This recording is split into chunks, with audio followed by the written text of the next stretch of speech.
muy buenas noches.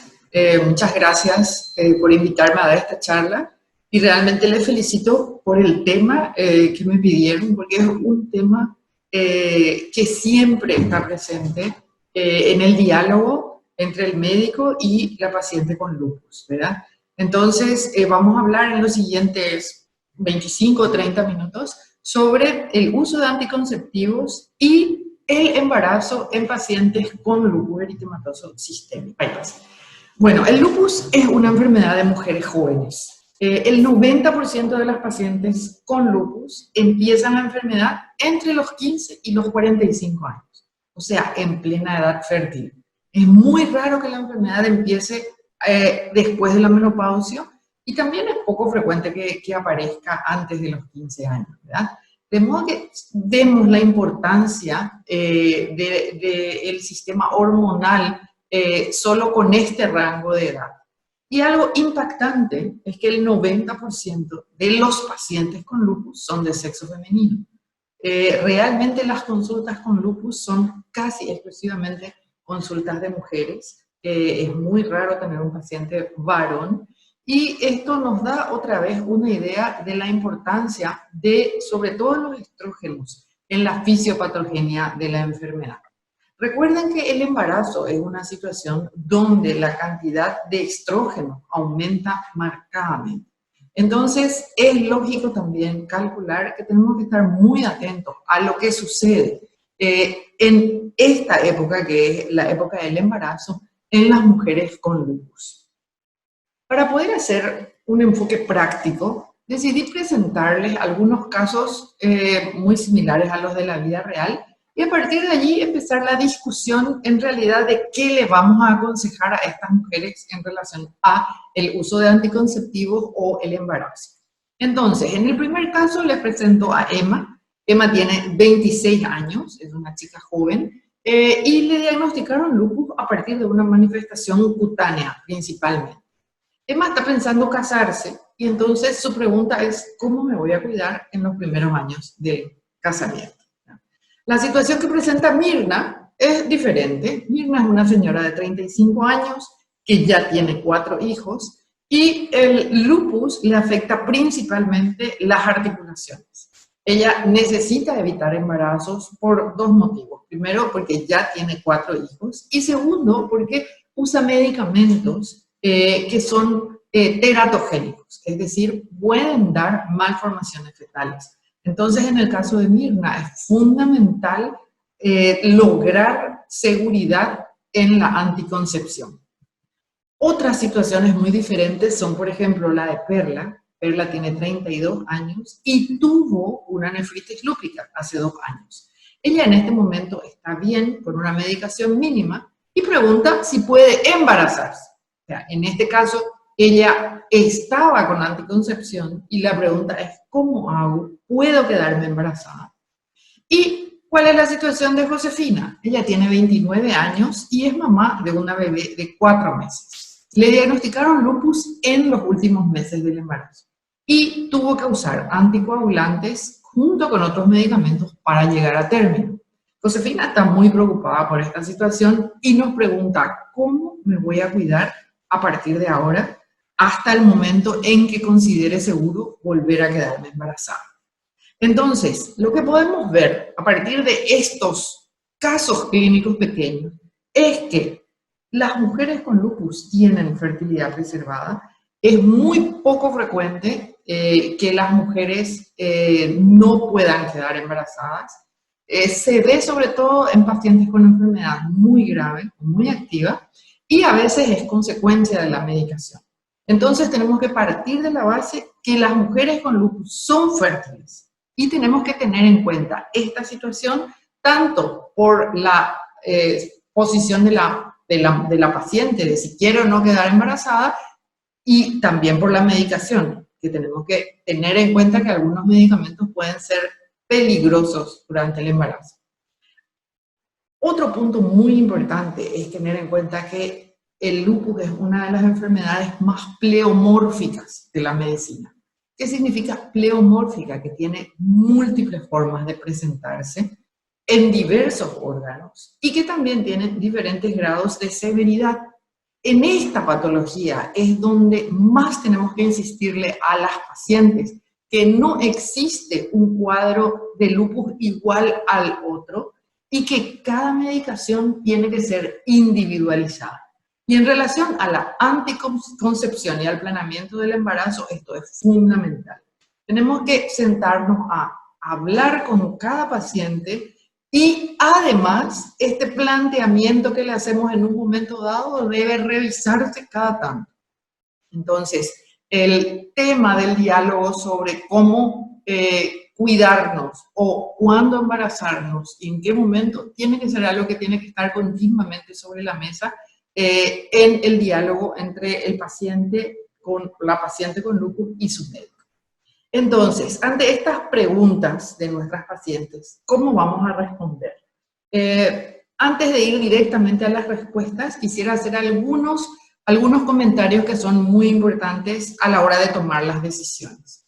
En primer lugar, recordar cuáles son las manifestaciones más frecuentes del lupus. Las formas de inicio más frecuentes son a nivel cutáneo y a nivel articular. Las manifestaciones cutáneas pueden ser muy variadas, pero la más característica es a través del eritema malar, como ustedes ven en esta foto, el enrojecimiento de las mejillas y de la nariz, sobre todo después de una exposición al sol. La fotosensibilidad, es decir, que las lesiones sean desencadenadas por radiaciones ultravioletas, es muy característica del lupus y es muy importante preguntar con detalle en qué momento aparecieron estas lesiones. En la mayoría de los casos es después de una exposición solar importante. Además de las manifestaciones en la piel, las manifestaciones articulares están presentes en prácticamente el 70% de las pacientes. La artritis afecta sobre todo las manos, las rodillas, los tobillos, y tiene un curso en general cambiante. ¿Cómo es esto? La paciente puede tener síntomas 2 o 3 semanas en las muñecas, 2 o 3 semanas en las rodillas, puede tener días de inflamación, días en que el cuadro articular mejora espontáneamente. Es importante darnos cuenta que el cuadro de artritis en el lupus es característico, pero no tiene la misma agresividad que en la artritis reumatoidea, ya que la artritis generalmente no es erosiva. En relación a las manifestaciones en la sangre, son características las citopenias. ¿Cuáles? La disminución de los glóbulos blancos, que se llama leucopenia, y en particular la disminución de los linfocitos, que se llama linfopenia. La disminución de las plaquetas puede dar lugar a manifestaciones como hemorragias en las encías y también estas pápulas eritematosas que se llaman petequias o púrpura petequial, sobre todo en las partes declives del cuerpo. Las manifestaciones en las serosas, como por ejemplo en la pleura o en el pericardio, son también frecuentes. En general son leves y se manifiestan por síntomas como por ejemplo dolor a la inspiración profunda o dolor en la región precordial en el caso de la pericarditis. Las manifestaciones que citamos, si bien son las más frecuentes, no son las más importantes desde el punto de vista pronóstico. ¿Cuáles son las manifestaciones que determinan el pronóstico en una paciente con lupus? Principalmente las manifestaciones renales, la inflamación del riñón, se presenta más o menos en la mitad de las pacientes con lupus. Esta inflamación puede ser desde mínima, con el aumento de células mesangiales y una proteinuria leve, a una inflamación muy importante, donde el glomérulo puede inundarse de polimorfos nucleares y de fibrina y llevar a una insuficiencia renal rápidamente progresiva. Esta es otra característica del lupus que es importante destacar. En un mismo órgano podemos tener una lesión mínima, pequeña, que puede desaparecer sin dejar ningún tipo de cicatrización, a una lesión muy importante que si no tratamos en forma rápida puede llevar a la pérdida de función del órgano en pocos meses. Otro dato que es muy importante en el pronóstico es el compromiso neurológico. alrededor del 20% de las pacientes con lupus pueden tener compromiso del sistema nervioso central en forma de convulsiones, por ejemplo, o del sistema nervioso periférico, como las polineuritis. Y con mucho menos frecuencia podemos ver compromiso del parénquima pulmonar, que se llama neumonitis, o del miocardio, en forma de miocarditis. Estas son manifestaciones severas y que requieren un tratamiento agresivo de entrada. Dentro de las manifestaciones de riesgo, tenemos algo que conocemos con el nombre de síndrome antifosfolípidos. Hasta un tercio de las pacientes con lupus tienen el riesgo de desarrollar trombosis en territorios venosos o arteriales. Y estas trombosis se pueden producir también en la placenta o en los vasos que llegan a la placenta. Y por lo tanto, en este caso, van a dar morbilidad al embarazo, al feto en particular. Entonces, en el síndrome antifosfolipídico tenemos riesgo de trombosis en diferentes territorios. Y esto se acompaña de la presencia en sangre de diferentes anticuerpos, que son los que favorecen la aparición de la trombosis. Estos anticuerpos pueden estar presentes sin producir trombosis. De modo que tenemos que distinguir. La presencia de anticuerpos sin trombosis no es síndrome antifosfolípido, es presencia de anticuerpos. Para hablar de síndrome antifosfolípido tenemos que tener trombosis en territorio arterial, venoso o a nivel placentario y fetal. ¿Cómo hacemos el diagnóstico del lupus? En el lupus tenemos que sumar todos los datos clínicos con algunos datos característicos del laboratorio. ¿Cuáles son los datos de laboratorio más importantes en una paciente en quien sospechamos lupus eritematoso sistémico? Los anticuerpos antinucleares, llamamos ANA habitualmente a los anticuerpos antinucleares, se presentan en el 95% de las pacientes con lupus. De modo que son muy importantes para hacer el diagnóstico. No indican el grado de actividad de la enfermedad. De modo que tener anticuerpos antinucleares positivos ayuda al diagnóstico, pero no nos indica que la enfermedad sea más grave o menos grave el título de los. De modo que no tenemos que considerar que un título alto va asociado a una enfermedad grave y que un título bajo va asociado a una enfermedad leve. Por otro lado, es muy importante destacar que los anticuerpos antinucleares pueden verse en enfermedades diferentes al lupus, como por ejemplo las hepatitis infecciosas o las tiroiditis, y que hasta un 10% de las personas sanas pueden tener anticuerpos antinucleares positivos y no desarrollar nunca lupus eritematoso sistémico. Por lo tanto, la presencia del lupus, la presencia de anticuerpos antinucleares positivos es importante si hay clínica compatible con lupus. Eso es muy importante de destacar. Cuando tenemos un diagnóstico de lupus a través de los datos clínicos y un anticuerpo antinuclear positivo, existen otros autoanticuerpos que nos pueden dar datos muy importantes. Por ejemplo, los anticuerpos anti-DNA y los anticuerpos anti-SM son indicadores muy certeros de la enfermedad lupus. No podemos decir patognomónicos, porque eso sería como que todos los pacientes que tienen DNA positivo o tienen SM positivo tienen lupus, pero sí que su presencia es muy sugestiva de lupus.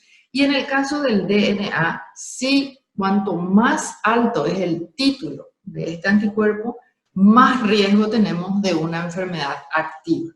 Entonces, los títulos del anti-DNA sí se relacionan con la agresividad de la enfermedad. Ya hablamos de los anticuerpos antifosfolípidos y el test de Coombs evalúa anticuerpos contra los glóbulos rojos, que pueden ser positivos en el caso de anemias hemolíticas en algunas pacientes. También evaluamos en el laboratorio el consumo de las moléculas de complemento. Este valor del complemento consumido también es muy importante para hablar de actividad y agresividad de la enfermedad. De modo que a la hora de hablar del diagnóstico tenemos que juntar datos clínicos y datos de laboratorio, y a la hora de hablar de actividad, los datos de laboratorio que nos van a ayudar son el anti-DNA y el consumo de complemento. En todas las pacientes con lupus tenemos que hacer un score del grado de actividad. Ese score del grado de actividad es como una lista de todos los puntos o todos los datos que encontramos en esa paciente, y eso nos va a determinar qué grado de actividad tiene el lupus. Para eso hay varios tipos de scores. Uno de los que más utilizamos es el SLEDAI. Este nombre de SLEDAI viene de Systemic Lupus Erythematosus Disease Activity Index. O sea, es el índice de actividad de la enfermedad en el caso del lupus. Y en este índice, cada dato que presenta el paciente está valorado con diferentes puntos. Por ejemplo, la presencia de complemento consumido vale 2 puntos, la presencia de proteinuria vale 4 puntos, y lo que hacemos es evaluar a la paciente en detalle y sumar los puntos de todas las áreas clínicas y de laboratorio. Y con eso podemos decir que el lupus tiene una actividad leve, moderada o grave según los puntajes que hemos obtenido. Y en general vamos haciendo este índice de actividad cada 4 a 6 meses en las pacientes con lupus. Entonces, tenemos el diagnóstico confirmado y tenemos que hacer generalmente 2 o 3 veces al año un índice de actividad de la enfermedad. Con estos datos podemos pasar a responder a nuestras preguntas. Por ejemplo, nos preguntaba Emma, ¿puedo usar anticonceptivos habituales? ¿A qué le llamamos habituales? A los que tienen la combinación de estrógeno y progestágeno. Vienen de distintas marcas, con algunas variaciones en las dosis, pero en general los anticonceptivos que usan estrógeno y progesterona los agrupamos y los llamamos clásicos. ¿Qué pacientes con lupus pueden usar estos anticonceptivos? Aquellas pacientes que tienen un lupus inactivo o con una actividad de la enfermedad leve en los últimos 6 meses. En estas pacientes se vio que es seguro usar este tipo de anticonceptivos, que son los más eficaces y que no significa un aumento del riesgo de brotes o no determina una actividad grave de la enfermedad en la mayoría de las pacientes. De modo que Emma, por ejemplo, que tenía un compromiso de piel, tenemos que completar su índice de actividad, y si vemos que tiene un índice leve, podemos darle anticonceptivos clásicos. ¿Qué tenemos que realizar siempre antes de esta recomendación? Ver si tiene anticuerpos antifosfolípidos. Porque, como dijimos, los anticuerpos antifosfolípidos pueden ir acompañados de trombosis. Y tenemos que recordar que uno de los efectos secundarios más importantes de los anticonceptivos es la posibilidad de trombosis. Y también tenemos que preguntar si existen otras patologías que pudieran ser empeoradas por los anticonceptivos. Por ejemplo, mujeres que tuvieron nódulos con células atípicas en la mama. Esas mujeres no deberían recibir anticonceptivos con estrógeno y progesterona. Del mismo modo, hay pacientes a quienes les tenemos que decir que no pueden recibir anticonceptivos clásicos, y son aquellas que tienen lupus activo en los últimos 6 meses, las que tienen anticuerpos antifosfolipídicos y las que tienen alguna otra contraindicación. Por ejemplo, la presencia de trombosis. ¿Recuerdan a Josefina? Josefina tuvo un diagnóstico de lupus en las últimas etapas del embarazo y su bebé tiene 4 meses. O sea, Josefina tuvo el inicio de la enfermedad hace poco tiempo, por lo que podemos decir que tenía datos de actividad y además tuvo que usar anticoagulantes, por lo que es seguro que teníamos anticuerpos antifosfolípicos. Entonces a Josefina no podemos recomendarle anticonceptivos que tengan estrógeno y progesterona. ¿Qué vamos a hacer con estas pacientes a quienes no podemos dar anticonceptivos clásicos? ¿Qué hacemos en las pacientes con una actividad lúpica moderada o severa, a quienes además estamos dando medicamentos que pueden ser teratogénicos? ¿Podemos usar otro tipo de anticonceptivos? Sí, podemos usar los anticonceptivos que tienen solo progestágeno. Existen varios a nivel del comercio, se pueden dar por vía oral o por vía intramuscular y como tienen un poco menos de efectividad que los combinados, los ginecólogos no ofrecen este tipo de anticonceptivos de primera opción. Pero si nosotros les explicamos que la actividad del lupus está elevada y solicitamos que le den un anticonceptivo solo con progestágenos, están fácilmente disponibles en las farmacias y no son caros. Estas pacientes también pueden usar dispositivos intrauterinos y los anticonceptivos de emergencia, que son los que se toman después de una relación peligrosa, son progestágenos y también pueden ser usados por las pacientes con actividad lúpica, aunque tengan una actividad lúpica severa. Podemos usar anticonceptivos de tipo progestágeno. Otra vez, el problema y la dificultad se nos presenta en las pacientes con síndrome antifosfolípico. Y en este caso, en realidad, tampoco se recomienda usar los anticonceptivos con progestágenos en estas pacientes. Se prefiere usar métodos de barrera y podrían usar dispositivos intrauterinos. Pero la paciente que presenta más dificultad con los anticonceptivos es la paciente con síndrome antifosfolípico. ¿Qué pasa con las pacientes que nos preguntan si pueden quedarse embarazadas? Recuerdan que teníamos una paciente que tuvo una nefritis lúpica 2 años atrás y que en este momento estaba bien, sin medicación prácticamente, y nos pregunta, ¿puedo quedarme embarazada? ¿Cómo vamos a responder a esta pregunta? Tenemos que estudiar los índices de actividad de la enfermedad, todos los medicamentos que le estamos administrando, los antecedentes, en este caso un poco diferentes, como vamos a ver después, y tenemos algunos factores de riesgo particulares en relación al embarazo en la paciente lúpica.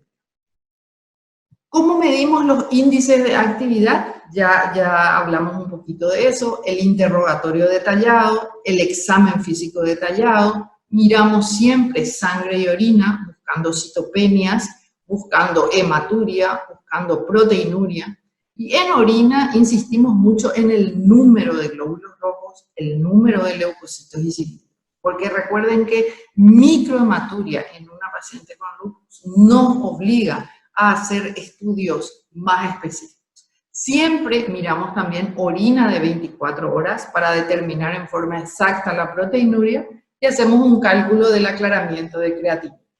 Determinamos los anticuerpos que nos hablan de actividad, que son los anti-DNA de doble cadena, y vemos los valores del complemento. Y vuelvo a insistir, no miramos qué tan positivos sean los anticuerpos antinucleares, ya que los ANA no se relacionan al grado de actividad. Y clasificamos entonces la enfermedad con actividad leve, moderada o grave. Preguntamos en detalle qué medicamentos están tomando. En este apartado quiero destacar la hidroxicloroquina, que es un fármaco de moda hoy en relación al COVID.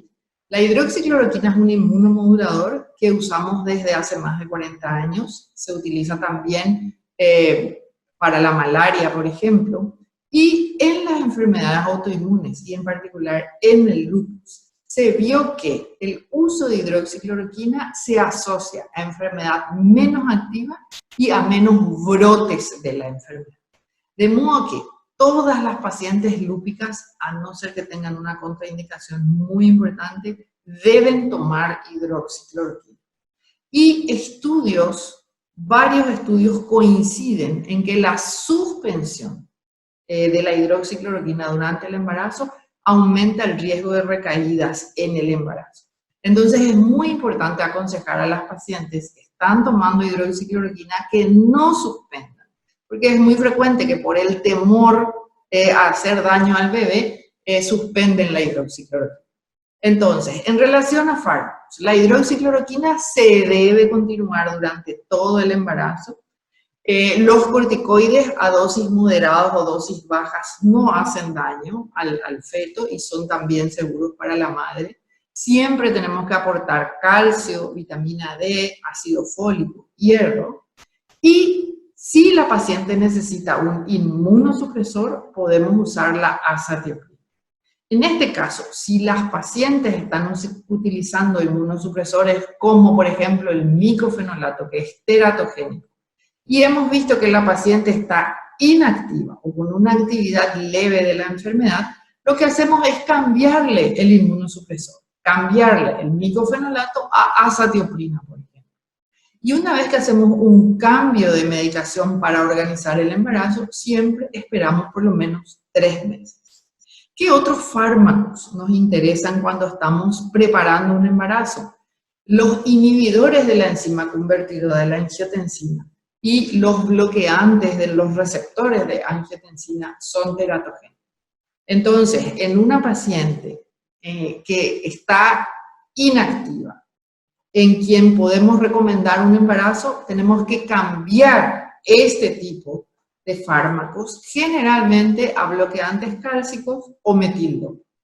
Entonces, aquí es muy importante tener un lapso de tiempo de 3 a 4 meses si se puede, y a partir de ahí podríamos recomendar el embarazo. ¿Qué situaciones merecen una consideración especial? Es muy importante diferenciar en el lupus el grado de actividad y las lesiones secuelares. En el lupus llamamos a esto daño. Por ejemplo, una paciente que tuvo una nefritis lúpica puede quedar con una lesión renal residual, es decir, que ya esté inactiva, pero que hayan quedado cicatrices a nivel del tejido renal, tejido fibroso, que llevan a una disminución del aclaramiento de creatinina. A eso llamamos insuficiencia renal residual. Entonces, en el caso de la paciente que tiene una nefritis, que tuvo una nefritis lúpica y que ahora nos pregunta si puede quedar embarazada, tenemos que atender el aclaramiento de creatinina. Si el aclaramiento se mantiene normal y está inactiva, estamos en buen momento para el embarazo. Si el aclaramiento de creatinina está disminuido, esto conlleva una situación especial, ya que en el embarazo hay una sobrecarga de los riñones, una sobrecarga normal en el embarazo. Y considerar esta situación es independiente de la actividad del lupus. De modo que en la paciente que tiene una insuficiencia renal residual o secuelar, por un lado tenemos que ver la actividad del lupus y por otro lado hacernos la pregunta de ¿cuánto va a tolerar el riñón el embarazo? Que generalmente necesitamos preguntarle al nefrólogo, en este caso, y lo mismo en el caso de insuficiencia cardíaca. Cuando la insuficiencia cardíaca no es por actividad del lupus, sino que es secuelar, la función del corazón puede verse sobrepasada durante el embarazo y es una situación que necesita ser evaluada por el cardiólogo antes de autorizar el embarazo. Lo mismo a nivel de la enfermedad pulmonar, sobre todo en los cuadros restrictivos.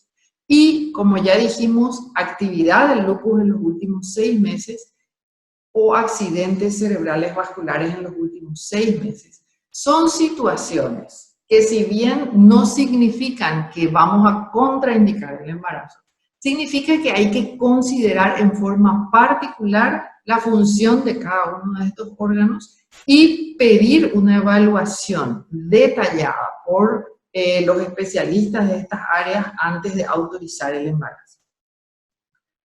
Hay dos riesgos particulares en el embarazo de las pacientes lúpicas que son muy importantes de hablar con la paciente en el momento que nos plantea su deseo de embarazo. Y uno de ellos ya lo hablamos, que es la presencia de anticuerpos antifosfolípidos. Los anticuerpos antifosfolípidos pueden afectar el crecimiento del feto y pueden llevar a la pérdida fetal. Esto puede pasar tanto en las primeras semanas como también en cualquier momento a lo largo de todo el embarazo. ¿Son una contraindicación los anticuerpos antifosfolípidos? No. En realidad, lo que tenemos que hacer cuando la paciente tiene anticuerpos antifosfolípidos es plantear qué tipo de medicación tenemos que agregar durante el embarazo por la presencia de los anticuerpos antifosfolípidos. Algunas pacientes necesitan aspirina, que como ustedes saben es un fármaco que disminuye la agregabilidad plaquetaria, y otras pacientes necesitan heparina. Esto se decide de acuerdo a los antecedentes de la paciente y también de acuerdo a la evolución del embarazo. Entonces, una paciente con lupus y anticuerpos antifosfolípidos ¿puede quedar embarazada? Sí, pero con un control muy especial del síndrome antifosfolípidos y agregando la medicación adecuada para este síndrome. Tenemos otra situación que tenemos que hablar con la paciente, que es la presencia de anticuerpos muy particulares, que son el anti-Ro y el anti-LA. Estos anticuerpos son positivos en un 20 a 30% de las pacientes con lupus y tienen la particularidad de que son de tipo IgG y pueden pasar la placenta. Como pueden pasar la placenta, pueden dar síntomas en el feto. Y los síntomas más frecuentes son a nivel cardíaco, el bloqueo de conducción, y a nivel de la piel a través de una erupción cutánea que se presenta en el recién nacido. Entonces, cuando hablamos de lupus neonatal, en realidad no es que el bebé tiene lupus, sino que los anticuerpos de la madre, de tipo RO-LA, pasaron al bebé y produjeron en el bebé compromiso, ya sea del ritmo cardíaco o a nivel de la piel. ¿Esto es frecuente? No. De 1000 mujeres que tienen RO positivo, fíjense que estamos hablando no de lúpicas en general, sino de aquellas pacientes lúpicas que tienen RO positivo o LA positivo, solo 2 pacientes van a tener bebés con síndrome de lupus neonatal. O sea, el lupus neonatal es muy raro. En el caso de la erupción cutánea, no tiene ninguna gravedad, como vemos acá en la foto. Esta es una erupción en forma circinada, ven los bordes rojos, el centro pálido. Hay otras erupciones que son mucho más llamativas, pero lo importante es explicarle a la mamá que esto desaparece totalmente en pocas semanas a medida que van desapareciendo los anticuerpos. Y que si le medimos al bebé los anti-RO van a salir positivos, pero no son del bebé, son de la madre que pasaron la placenta y van a ir desapareciendo. Una situación de mayor gravedad se ve con el bloqueo cardíaco. El bloqueo cardíaco es muy difícil de tratar. En algunos centros pueden hacer cirugías intrauterinas colocando marcapasos.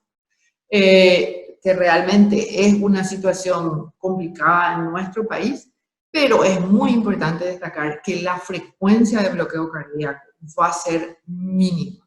Y no podemos dar números exactos en Paraguay, pero sabemos que es de 2 casos por 1000 pacientes RO positivos. Entonces, en este caso, explicamos a la mamá que esto puede pasar, explicamos que vamos a estar atentos, pero que la mayoría de las pacientes con anticuerpos anti-RO tienen bebés sanos y la posibilidad de la erupción cutánea no tiene ningún riesgo para el bebé. Que tenemos que estar atentos al bloqueo cardíaco y en algunos casos podríamos intentar hacer un tratamiento intrauterino en el momento en que hagamos el diagnóstico de esta arritmia, pero que esto sería un cuadro sumamente infrecuente y de ninguna manera contraindica el embarazo en una paciente con anticuerpo anti. Entonces, quiero quedarme embarazada, respondemos estudiando los índices de actividad, los medicamentos que está tomando, los antecedentes, la presencia de antifosfolípidos y anti-RO, y vuelvo a destacar, la presencia no es sinónimo de que no se embaracen, sino que vamos a tener controles especiales. Y una vez que hicimos toda esta evaluación, ¿cómo nos preparamos para el embarazo? Primero, formando un equipo. El reumatólogo, el ginecólogo y el neonatólogo tienen que trabajar juntos desde el momento en que la paciente decide embarazarse. Ese sería el momento inicial ideal para trabajar con él. En ese momento sugerirle a la paciente una nutrición adecuada y ejercicios adecuados y cómo vamos a controlarla, con controles clínicos cada 4 a 6 semanas, de acuerdo a la situación, y ecografías que hacemos generalmente a las 12 semanas, a las 20 semanas y a partir de allí cada 4 a 6 semanas según la evolución del embarazo. Es muy importante acompañar a las pacientes, recomendarles que sigan los controles tanto con el ginecólogo como con el reumatólogo a lo largo de todo el embarazo y que la mayoría de las pacientes que se embarazan con un nivel de actividad del lupus leve o inactivo tienen embarazos tranquilos y con fetos y con niños saludables. Muchísimas gracias y estoy atenta a cualquier pregunta. Muy buenas noches, doctora. Muy buenas En noches. primer lugar, felicitarle y agradecerle en nombre de toda la Sociedad Científica de Estudiantes de Medicina de la Universidad Católica de Asunción. Tengo una consulta puntual. Si bien el lupus no es una enfermedad hereditaria, el factor genético, ¿cómo influiría en caso de que la paciente nos pregunte, hay probabilidades de que mi hijo a futuro desarrolle esta enfermedad? Muy importante la pregunta porque realmente la hacen todas las pacientes, ¿verdad? El lupus es una enfermedad poligénica. O sea, hay múltiples genes implicados en el lupus. Y si bien hay una agregación familiar, es decir, hay familias donde hay más enfermedades autoinmunes, la posibilidad de que el hijo tenga lupus es muy baja. No hay números exactos, pero se calcula que menos del 2% de los hijos de pacientes lúpicas van a desarrollar lupus. De modo que, en primer lugar, asegurarles de que no es una enfermedad hereditaria. Recordarles lo que comenté, que aunque el niño pueda tener algún anticuerpo como el RO, el niño no tiene lupus y que el riesgo de que los hijos hereden la enfermedad es muy bajo. A tal punto que a veces las madres que ya tienen otros hijos nos dicen, no podemos estudiarle a mis hijos. No está recomendado estudiar a los hijos que no tienen ningún dato clínico, porque no se considera una enfermedad hereditaria. Sí que hay múltiples genes que pueden heredarse, pero en ningún caso se contraindica el embarazo por este motivo. Doctora, ¿hay alguna consideración especial en el momento del trabajo del parto para la embarazada? Las embarazadas lúpicas pueden tener parto normal. En pacientes que tienen motivos ginecológicos para ir a la cesárea, por supuesto, estos serían los motivos. Sí recomendamos que las pacientes que tuvieron, o sea, por ejemplo, la paciente que tuvo antecedente de nefritis lúpica, tenga un trabajo de parto mucho más corto y en este caso insistimos mucho en la hidratación y ante un trabajo de parto que se presenta largo, sí recomendamos, digamos que con más facilidad una cesárea.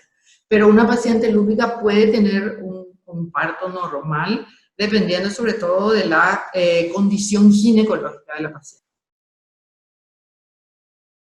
Yo tengo una consulta, doctora. ¿Qué pasa con estas pacientes que de repente son, o sea, tienen abortos a repetición y son diagnosticadas con síndrome antifosfolípido. ¿Cuánto tiempo de tratamiento requieren estas pacientes como para llegar a quedar embarazada o ya se recomienda directamente que no se embarace? Esa es mi pregunta. En realidad la paciente con síndrome antifosfolípido responde generalmente bien a la anticoagulación con heparina. Entonces, la paciente que ha tenido varias pérdidas y a veces no se hizo el diagnóstico al comienzo de antifosfolípido, por ejemplo, entonces tuvo varias pérdidas, ¿verdad? La mayoría de las pacientes van a quedar embarazadas si les anticoagulamos bien, ¿verdad? Entonces, no es una contraindicación, no porque tuvo varias pérdidas vamos a contraindicar el embarazo. Y en general, la recomendación de anticoagulación es desde el retraso menstrual. Pero en algunas pacientes que aún así tienen dificultad de embarazarse, a veces ya les anticoagulamos desde el momento en que decidimos que eso es necesario, pero en general responden bien a anticoagulación con heparina. Una consulta que nos llegó en el chat, doctora, si le puedo leer. Sí. Sería sobre la probabilidad de que se presente actividad durante el embarazo, ¿verdad? ¿Cómo actuamos en esos casos? Si se podría puntualizar otra vez, por favor. Sí, si una paciente presenta actividad durante el embarazo, tenemos medicamentos que son seguros, como dije, los corticoides, incluso a dosis altas por poco tiempo, son muy útiles. También aumentar las dosis de azathioprina. A veces usamos otras medicaciones como la inmunoglobulina. Y cuando el bebé ya está bien formado, o sea, después de las 20 semanas, incluso podemos usar otros fármacos, porque ya no hay riesgo de malformaciones fetales. Entonces, tenemos opciones terapéuticas y hoy en día disponemos bastantes opciones terapéuticas para tratar a la paciente que tiene un brote durante el embarazo. Muchísimas gracias. ¿Y algún tipo de manifestación más probable durante el embarazo? ¿Cuál sería la que...? En realidad, el embarazo nos confunde mucho en algunas manifestaciones. Por ejemplo, las artralgias son frecuentes ya en el embarazo sin lupus, ¿verdad? Entonces, a veces nos dicen, voy a tener más dolor de las articulaciones durante el embarazo. En general, no es nada complicado y se maneja bien con paracetamol, o a veces podemos usar antiinflamatorios entre las 12 y las 30 semanas aproximadamente. Lo que más nos preocupa son las manifestaciones trombóticas. O sea, estamos muy atentos a la aparición de trombosis en el embarazo y trabajamos muy de cerca con el ginecólogo en relación a eso. La posibilidad de las trombosis nos obliga a pensar en el uso de aspirina o de anticoagulación. Y vuelvo a destacar que hoy en día, como estamos atentos, tenemos opciones terapéuticas y en general podemos tener muy buenos resultados si estamos trabajando en equipo y estamos en contacto continuo con la paciente.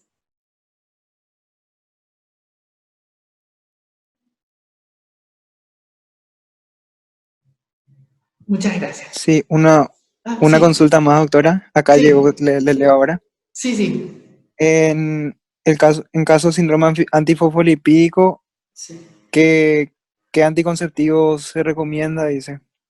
En realidad, sí, preferimos usar los métodos de barrera. En el síndrome antifosfolípido podríamos usar DIU.